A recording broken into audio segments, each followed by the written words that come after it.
इस वक्त जो मैं खड़ी हूँ और एक ऐसे न्याय के लिए खड़ी हूँ और देखिए कि किस प्रकार से कॉलेजों में धांधली किया जाता है, किस प्रकार निजी जो कॉलेज है उस पर एक आदिवासी महिला के साथ में किस प्रकार से हुआ वो मैं एक एक करके बताऊंगी। और नमस्कार, मैं हूँ दीपिका।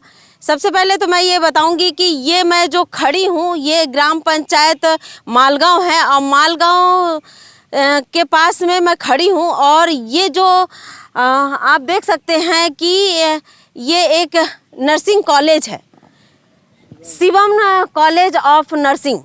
मैं यहाँ पे खड़ी हूँ और सबसे पहले तो मैं ये बताऊंगी कि ये जो कॉलेज है जो गुणवत्ताहीनता से है। और सबसे बड़ी बात है कि गरियाबंद जिला के अंतर्गत हम लोग ये सोचते थे पहले कि चलो एक नर्सिंग कॉलेज आने से हमारे बच्चे के लिए अच्छी पढ़ाई होगी, अच्छी भविष्य होंगे। ये सपना देख कर हम कई बार ये समाचार नहीं बनाए। कई ऐसे गुणवत्ता है। ये नर्सिंग होम 2014 से संचालित है और 2014 से जो संचालित है, लेकिन आज भी कई सुविधा नहीं होने के बावजूद भी गरियाबंद जिला के कलेक्टर है संचालय में जिस प्रकार से यहाँ पे आते हैं और निरीक्षण करते हैं और निरीक्षण के दौरान यहाँ पर लीपा पोती करके खा पी के चले जाते हैं और अच्छा बता देते हैं, इस प्रकार से है। तो मैं सबसे पहले तो मैं जानना चाहूँगी, एक ऐसी टीचर है, उनसे हम बातचीत करते हैं। बातचीत के दौरान वो बताएंगी कि उनकी पीड़ा क्या है और किस प्रकार से देखिए उनको रखा गया और किस प्रकार से मौखिक निकाला गया और किस प्रकार से नियुक्ति दिया जाता है और कैसे एक खेल है। उस खेल के बारे में एक एक ऐसे कॉलेजों के बारे में बताऊंगी, निजी कॉलेज के बारे में बताऊंगी, स्कूल के बारे में बताऊंगी। और यहाँ के जो संचालक होते हैं वो मीडिया को इस प्रकार दरकिनार करते हैं और मीडिया को डरवाते हैं, धमकाते हैं, इस प्रकार से करते हैं। और मेरी बात तो नहीं, दूसरे कई मीडिया यहाँ पे आए हैं तो उनको किस प्रकार से डराया धमकाया गया है, इस प्रकार से किया जाता है। तो सबसे पहले मैं जानना चाहूँगी, जी आपका नाम क्या है? मेरा नाम खिलेश्वरी धुरवंशी है। खिलेश्वरी, ये बताओ कि आपके साथ क्या हुआ और क्या ऐसा कारण है कि आज मीडिया का सहारा लेना पड़ा? जी, मेरे को मैं पहले जो जॉब कर रही थी वहाँ से मैंने छोड़ दिया। उसके बाद इस कॉलेज से मेरे को पर्सनली कॉल आता है कि यहाँ पे लाइब्रेरी का पोस्ट खाली है, आप कल इंटरव्यू के लिए आ सकते हैं। तो मैं जस्ट सेकंड दिन उस इंटरव्यू के लिए आई और रवि सर नाम के एक सर हैं जिन्होंने मेरे पास कॉल किया था, मेरे को बुलाए कि यहाँ पे लाइब्रेरियन का पोस्ट खाली है। मैं यहाँ पे आई, अपना इंटरव्यू दी और बोले कि यहाँ पे हम लोग ज़्यादा सैलरी तो नहीं दे सकते, लेकिन आप बिलीव करें हैं तो हम आपको 8,000 तक ही दे सकते हैं। मैडम कि यहाँ पे बुलाया गया है मेरे को जॉब करने के लिए, लेकिन इन लोग मेरे को झूठ बोलने के लिए बोलते हैं कि लाइब्रेरी में इतना बुक है आप बोलना, इंस्पेक्शन के दिन आप ये बोलना कि लाइब्रेरी में 3,000 बुक है। पहला इंस्पेक्शन हुआ तो 3,000 बुक बोलने के लिए बोले। जब मैं 3,000 बोली तो जब वो जो अधिकारी आए थे उन्होंने मुझे बोला कि यहाँ पर 3,000 बुक तो दिखाई दे नहीं रहे, आप अब मेरे को लिस्ट दिखाइए।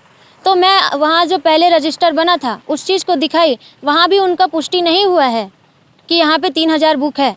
और उसमें उन लोग क्या बहाना करने के लिए बोले कि हमारा कॉलेज पहले किराए पे चल रहा था, वहाँ पे पानी वानी आया तो आधा बुक ऐसे ही ख़राब हो गया जिसमें से बहुत सारे बुक थे।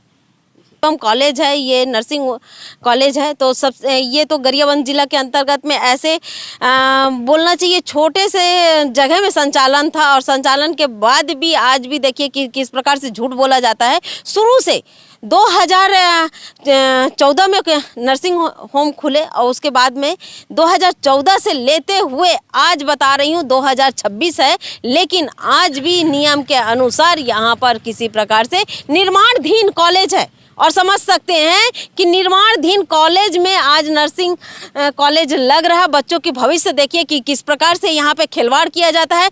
मैं सभी कहूँगी, पेरेंट्स से भी कहूँगी कि ऐसे नर्सिंग होम में आप लोग भेजते हैं जहाँ पर किसी प्रकार से सुविधा नहीं है, कोई चीज़ के यहाँ पर बच्चों के साथ खिलवाड़ किया जाता है। और ऐसे ही बच्चे जब पढ़ के जब जाएंगे कहीं पर किसी चाहे निजी हॉस्पिटल में जाए या फिर गवर्नमेंट में जाए तो ये समझ सकते हैं जब यहाँ पे सीखे ही कुछ नहीं है तो वो वहाँ जाकर क्या करेंगे। और कई उनके हाथ में व्यक्ति भी मरेंगे क्योंकि यहाँ पे लैब की सुविधा भी यहाँ पे नहीं है। और सबसे बड़ी बात है कि यहाँ का खेल मैं बताती हूँ कि खेल किस प्रकार से हुआ है, इनके ही मुंह से बताती हूँ। या ये बताइए कि यहाँ पर खेल किस प्रकार से किया जाता है? जी, तो जैसे कि मैंने बताया, पहले इंस्पेक्शन का जो हाल था, फिर मेरे को झूठ बोलने के लिए बोले कि यहाँ पे 3000 बुक है, आप उनको बोलिए 3000 बुक है, तो वो चीज़ पुष्टि नहीं कर पाए इन लोग भी। फिर उसके बाद फिर सेकंड जब इंस्पेक्शन हुआ तो बोले कि मेरे को 1500 बुक है, ये चीज़ बोलना। तो 1500 बुक भी बोली मैं, वहाँ पे अधिकारी बोले 1500 बुक, इतने में तो हम अलमारी अगर गिनेंगे भी तो मुश्किल से 1000 ही बुक मिलेगा, लेकिन अगर आप 1500 बोल रहे हैं तो हमको उस चीज़ का लेखा जोखा दिखाइए। तो इन्होंने मेरे को क्या बोला कि जो रजिस्टर आप बनाए हो उसके लास्ट में 1500 आप लिख के दे दो। तो मैं दे दी थी 1500 यहाँ पे बुक है करके, मेरे को बोला गया कि 1500 बुक यहाँ पे लिख के दो कि बताओ कि 1500 बुक है, तो मैं वो चीज़ दी थी। तो फिर बाद में उन लोग व्हाइटनर लगा के वहाँ पे साइन करवाए हैं कि हमारे पास 1500 बुक हैं करके। तो ये बताइए कि आपका नियुक्ति किस प्रकार से मिला है? मेरे को नियुक्ति यहाँ पे बुलाया गया कॉल करके, लेकिन मेरे को ज्वाइनिंग लेटर नहीं दिया गया है मेरे हाथ में। मेरे को एक साइन करवाया गया कि आप यहाँ पे एज अ लाइब्रेरियन हो, इंचार्ज हो, लेकिन मेरे हाथ में अभी तक ज्वाइनिंग लेटर नहीं दिया गया है, पर्सनली रूप से रखने के लिए नहीं दिया गया है। और वो चीज़ सिर्फ इंस्पेक्शन के दिन दिखाने के लिए हमको दिया जाता है, जब अधिकारी आते हैं कि आप के पास क्या क्या है, तो इस चीज़ को दिखाना करके हमको देते हैं। तो ज्वाइनिंग लेटर फिर क्या वापस ले लेते हैं? ज्वाइनिंग लेटर वो वापस ले लेते हैं। तो आप फोटो खींच के नहीं रखे हैं कैमरा में? जी नहीं, अलाउ नहीं है फ़ोटो खींचना। जी, तो उसके बाद में यहाँ बताइए कि टीचर की जो व्यवस्था है क्या सही ढंग से है? जी नहीं, क्या यहाँ है इस पर? यहाँ पे जो टीचर आए हैं उसमें से अधिकतर टीचर यहीं से पढ़ के यहीं जॉब कर रहे हैं, जो बाहर जॉब किए ही नहीं हैं, यहीं से पढ़े हैं और यहीं आके जॉब कर रहे हैं। यानी कि पहले तो ये समझ सकते हैं कि जब सुविधा युक्त यहाँ पर कॉलेज ही नहीं था, नर्सिंग कॉलेज ही नहीं था, उसके बाद में यहाँ पे बच्चे पढ़ते हैं और यहीं पे जॉब लेते हैं, तो ये समझ सकते हैं कि किस कंडीशन पर है और क्या स्थिति है इस कॉलेज की। तो ये बताइए कि यहाँ की जो स्थिति है, बता रहे हैं कि पर्याप्त मात्रा में टीचर है, पर्याप्त मात्रा में सभी सुविधा है, तो उस सुविधा के बारे में बताइए। जी, जैसे कि यहाँ बता रहे हैं कि पर्याप्त मात्रा में टीचर हैं, तो ऐसा कुछ नहीं है। जो टीचर अभी हाल ही में आए थे, अभी आपने देखा होगा, तो उतने ही टीचर जो है वो रेगुलर रूप से हैं। जब इंस्पेक्शन होता है तो कुछ टीचरों को किराए पे बुलाया जाता है, उनको पैसा देने के लिए। उनको बोला जाता है कि आप यहाँ पे अधिकारी को बोलो कि हम यहाँ पे रेगुलर स्टाफ हैं, और जैसे ही वो अधिकारी अपना इंस्पेक्शन ख़त्म करके जाते हैं, लास्ट में उनका हिसाब किया जाता है कि आप लोग किराए पे आए, आपको इतना पैसा हुआ, आपका इतना पैसा हुआ, सबको बांट दिया जाता है। यानी कि ये दिखाया जाता है कि हमारे पास में इतने टीचर है, लेकिन उतने टीचर नहीं रहते, किराए से बुलाया जाता है, रिज्यूम जमा किया जाता है सभी टीचरों का। जो भी टीचर इनके गाइडलाइन के तहत में होगा, उस टीचर का रिज्यूम जमा करते हैं। रिज्यूम जमा करने के बाद में एक दिन बुलाते हैं, जिस दिन निरीक्षण टीम आती है, और निरीक्षण टीम द्वारा बताया जाता है कि ऐसा सब बोलो, और फिर उनको पैसा देके भेज दिया जाता है। ये हकीकत है, हकीकत है। इसका प्रूफ मेरे पास है, मैं आपको बता सकती हूँ कि कौन कौन टीचर आते हैं किराए पे, ये सभी का लिस्ट मैं आपको दे सकती हूँ। जी, इनके द्वारा बताया जा रहा है, लेकिन मैं अभी गोपनीयता रख रही हूँ, क्योंकि अभी इस पूरे टीचर का भांडा फोड़ नहीं करती। एक एक करके बताऊंगी कि किस प्रकार से खेल चलता है। शिवम कॉलेज है, और कॉलेज में जिस प्रकार से ये देखिए कि हम यहाँ पर जो व्यक्ति आई हुई हैं और बता रही हैं, ये यहाँ का जो हकीकत है, हकीकत के बारे में बता रही हैं। सबसे बड़ी बात है कि कॉलेज में इतने टीचर नहीं हैं, लेकिन वो टीचर किराए से लाया जाता है। सबसे बड़ी बात है कि टीचरों को क्या होता है, 1-2 माह रखते हैं, उसके बाद में उनको किसी न किसी कारण से बताया जाता है कि आप किसी से झगड़ा कर रही हैं, किसी से कुछ कर रही हैं, ऐसा करके उनको निकाल दिया जाता है, कुछ ना कुछ ऐसा कारण। लेकिन कारण पूरी तरीके से दस्तावेज में नहीं है, केवल मौखिक है, और कह दिया जाता है कि आप दोबारा हमारे कॉलेज में नहीं आएंगे, इस प्रकार से कहा गया है। तो ये बताइए आज आपके साथ में क्या हुआ? आज मेरे साथ ऐसा हुआ कि कुछ टीचर का कहना है कि मैं उनके साथ बदतमीज़ी करी हूँ, उनसे झगड़ा करी हूँ, और मेरे को ये इल्ज़ाम लगा है कि मैं बदतमीज़ हूँ। तो मेरा सीधा ये कहना था डायरेक्टर मैडम से कि मैडम, अगर मैंने बदतमीज़ी करी है तो आपके कॉलेज में इतने सारे कैमरास लगे हुए हैं, आप एक भी वीडियो मेरे को दिखा दीजिए मेरे प्रति कि मैं किसी टीचर से लड़ रही हूँ, मेरे को प्रूफ चाहिए मैडम। तो उस मैडम ने मेरे को धमकाते हुए बोला कि आप कौन होती है मेरे को ऑर्डर देने वाली, कि आप मेरे को बताएंगी मेरे को क्या करना है क्या नहीं करना है, किससे बात करना है। ये ऐसे करके मेरे को चमकाई है और मेरे को बोली अगर आप 5 एडमिशन यहाँ पे लाते हैं तब जाके हम आपको नौकरी में कंटिन्यू रखेंगे, नहीं तो आपको हम निकाल देंगे। और ये भी बोले हैं कि 26 तारीख का बात है मैडम, ये 26 तारीख को मेरे को क्या बोली हैं कि आप टीचर लोग से बदतमीजी करे हो तो आप 26 तारीख से लेकर 31 तारीख तक आपको टाइम देती हूँ, अगर आप अपना स्वभाव नहीं बदलती हैं तो मैं आपको 1 तारीख से नहीं देखूंगी, यहाँ पे आपको निकाल दूंगी। ये बताइए कि क्या ऐसा बोल रहे हैं कि आप 5 कैंडिडेट लाइए फिर आपको नौकरी में रखा जाएगा, ये क्या मामला है? जी, इसमें क्या है, टीचरों को एक तरह से कमीशन दिया जा रहा है कि पर स्टूडेंट 5,000 उनको मिलेगा। तो जैसे यहाँ एडमिशन की कमी है, एडमिशन नहीं आ रहा है। ज़्यादातर जो एडमिशन है जो नामी कॉलेज हैं और भी यहाँ पे हैं, एक जैसे ITS कॉलेज हैं, वहाँ पे सीट फुल हो चुका है ऑलरेडी, फिर भी बच्चे वहाँ जा रहे हैं। लेकिन यहाँ एडमिशन नहीं आने के कारण ये इन मैडम का ये कहना है कि पर टीचर 5 एडमिशन लाइए और उसके बदले में आप 5,000 पर स्टूडेंट के पीछे आप कमाइए। अच्छा, ये यानी कि प्रताड़ना दिया जा रहा है। तो क्या आपने कितने स्टूडेंट दिए? तो मेरा ये है मैडम कि मेरे को आए 3 मंथ हुआ है और अभी मेरे को जो लिस्ट दिया गया है वो मेरे को धमतरी एरिया का दिया गया है। मैं धमतरी एरिया का भी कॉलिंग कर चुकी हूँ, गरियाबंद का भी कॉलिंग कर चुकी हूँ, लेकिन मैं किसी के घर में मेरे को field work as a field work करके मेरे को नहीं भेजा गया है। मेरे को तो लाइब्रेरियन है, आप सिर्फ कॉल करिए बोले हैं, तो मैं कॉल करती थी। तो उसमें इन लोग मेरे को बोले कि आप एडमिशन नहीं लाओगे तो मैं आपको निकाल दूंगी, इस प्रकार से धमकी दिया गया है। और बताइए कि आपको जैसे ये अभी बताया गया कि आपको निकाल दिया गया, तो क्या आपको किसी प्रकार से दस्तावेज दिया गया निकालने के लिए? नहीं, मेरे को दस्तावेज नहीं दिया गया है और मेरे को एक धमकीपूर्ण तरीके से वो मैडम मेरे से बात करी है, जो डायरेक्टर मैडम है यहाँ की। क्या नाम है? इंदू करके है, डायरेक्टर मैडम का नाम इंदू करके है। तो वो मैडम मेरे को बोलती हैं कि कल से आप नहीं आना, मैं आपके एड्रेस पर आपका जो भी है रिटर्न मैं आपको भिजवा दूंगी।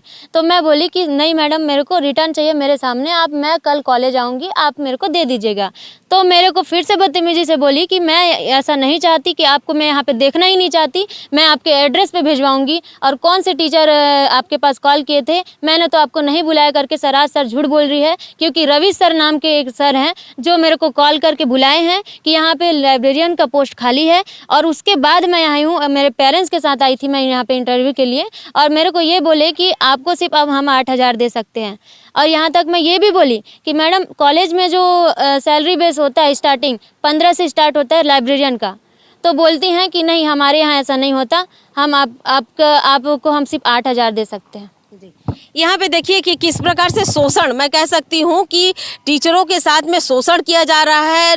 नियम के अनुसार अगर दैनिक वेतन भोगी भी अगर रहते हैं तो कम से कम 11 से 12 हज़ार रुपये का सैलरी मिलता है, लेकिन यहाँ पर देखिए एक टीचर होने के बावजूद में 7 से 8 हज़ार रुपये अगर सैलरी दिया जाता है तो किस प्रकार से शोषण है। हम ये जान रहे थे कि गरियाबंद जिला आदिवासी बहुमूल्य क्षेत्र है, कम से कम ये ऐसे कॉलेज अगर आते हैं तो कम से कम हमारे जो स्थानीय व्यक्ति है उनको रोजगार मिलेगा, यहाँ के बच्चे का अच्छा शिक्षा प्राप्त होगी, एजुकेशन प्राप्त होगा। इस प्रकार से हम सोचकर यहाँ पर कभी भी एक समाचार किसी भी पत्रकार के द्वारा नहीं बनाए गए। क्यों नहीं बनाए गए? कि ये सोचते थे कि कम से कम एक ऐसा कॉलेज तो यहाँ पे आए हैं और आने के बाद में कम से कम हमारे बच्चों को जो रायपुर बाहर जाना पड़ता था वो ना जाकर हमें यहाँ पर एजुकेशन प्राप्त हो। लेकिन एजुकेशन के नाम से खिलवाड़ किया जा रहा है, यहाँ पर बच्चों के साथ शोषण हो रहा है बच्चों के साथ में। और सबसे बड़ी बात है, मैं ये बताना चाहूँगी कि देखिए ये यहाँ पर ला के गाड़ी को रख दिए हैं, लेकिन मैं दिखाना चाहूँगी कि देखिए यहाँ पे अभी निर्माणाधीन है, अभी तक ये पुट्टी तक नहीं हुआ है। लेकिन यहाँ पर आज 2 साल से यहाँ पर बच्चे पढ़ रहे हैं। आप समझ सकते हैं, अंदर अगर जाएंगे तो अंदर अभी भी काम चल रहा है। ये समझ सकते हैं कि बच्चों के साथ में किस प्रकार से खिलवाड़ है। और मैं यहाँ पे कलेक्टर साहब से भी कहूँगी, सिमोचा सर से भी कहूँगी, और यहाँ के जिला शिक्षा अधिकारी से भी कहूँगी कि ये बताइए कि किस प्रकार से यहाँ पर खेल चलता है और यहाँ पे जो बच्चों के साथ शोषण किया जाता है, बच्चों के साथ में यहाँ पे जो होना चाहिए वो आज भी नहीं है, उपलब्ध नहीं है यहाँ पर। और सबसे ये मैं बताना चाहूँगी, इधर आओ खिलेश्वरी, ये बताओ कि यहाँ पे लैब की सुविधा क्या है? यहाँ पे लैब की सुविधा तो बताया जाता है, लेकिन लैब में सिर्फ पोस्टर लगे हुए हैं। अगर बच्चे को प्रैक्टिकल भी अगर करवाया जाता तो एक भी मशीन यहाँ पे नहीं लगा हुआ है। केवल पोस्टर के सहारे आज नर्सिंग होम चला रहे हैं। और सबसे बड़ी बात है कि यहाँ देवभोग से आ रहे हैं बच्चे, मैनपुर से आ रहे हैं, छुरा से आ रहे हैं, कुछ गरियाबंद से भी है, कुछ फिंगेश्वर से भी आ रहे हैं बच्चे।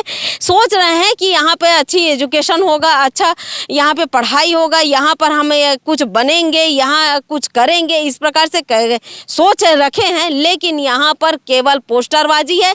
यहाँ पर निर्माणाधीन जो है कॉलेज है, ये निर्माणाधीन है। और सबसे बड़ी बात है, निर्माणाधीन के साथ साथ देखिए इनका जो पोस्टर वाउचर जो दिया जाता है सब वो AI से बना हुआ है, सब कुछ बना हुआ है। और जो पहले का रहता है इस प्रकार से है। और लेकिन यहाँ पर अभी तक आप देख सकते हैं, आप देखिए कि अभी तक इनके पास में खिड़की नहीं लगे हैं, अभी तक आप देख सकते हैं कि पुट्टी नहीं हुआ है, अभी प्लास्टर ख़त्म हुआ है, अभी पुट्टी भी नहीं हुआ है।